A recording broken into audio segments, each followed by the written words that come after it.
विपक्ष को अपनी बात रखने का एक प्लेटफॉर्म चाहिए था बेसिकली, क्योंकि नंबर्स को लेके तो शुरू से उत्कर्ष जी कोई किसी को डाउट नहीं था कि वो प्रस्ताव तो गिरना था, ये हर किसी को मालूम था।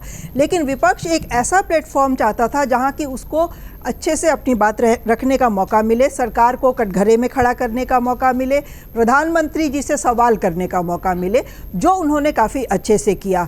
और दूसरा, विपक्ष अपने भी गठबंधन की एक जो यूनिटी है उसको दिखाना चाहता था, क्योंकि ये सबके दिमाग में क्लियर है कि ये विश्वास प्रस्ताव कम और आगे के इलेक्शंस के लिए गोलबंदी ज़्यादा थी, और उस गोलबंदी को करने में विपक्ष अपने लेवल पे तो कामयाब रहा।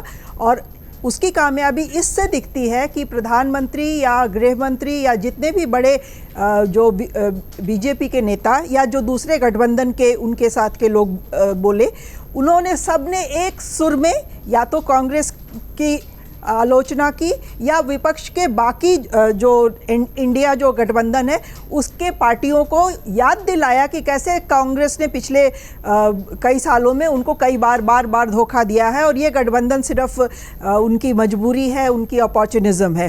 तो एक तरह से अब रेखा खिंच गई है, एक बाउंड्री तैयार हो गई है, जिसमें कि हमें साफ दिख रहा है कि एनडीए किस तरफ खड़ा है, इंडिया किस तरफ खड़ा है और एनडीए किसको बेसिकली टारगेट करेगा। गौरव गोगोई को अपना ओपनिंग स्टेटमेंट रखना था, ये हर किसी को मालूम था, लेकिन जैसे ही विश्वास प्रस्ताव शुरू हुआ, राहुल गांधी का मसला उठा के कांग्रेस ने बीजेपी ने बिल्कुल क्लियर कर दिया कि वो इंडिया को टारगेट करते हुए प्राइम फोकस उनका राहुल गांधी पर और कांग्रेस पर ही रहेगा। तो एक तरह से जो एक आउटलाइन बननी चाहिए आगे आने वाले राजनीति की इस देश में, वो क्लियर हो गई है। विश्वास प्रस्ताव तो गिरना ही था। मणिपुर पे सरकार की तरफ से गृह मंत्री ने भी बोला, प्रधानमंत्री जी ने बोला, तो एक वो भी पक्ष आ गया है, सबने सुना है। तो जिस मकसद से दोनों दल अपने आमने सामने आए थे, वो मकसद तो कामयाब रहा। अमर उजाला अब आपके टीवी पर भी।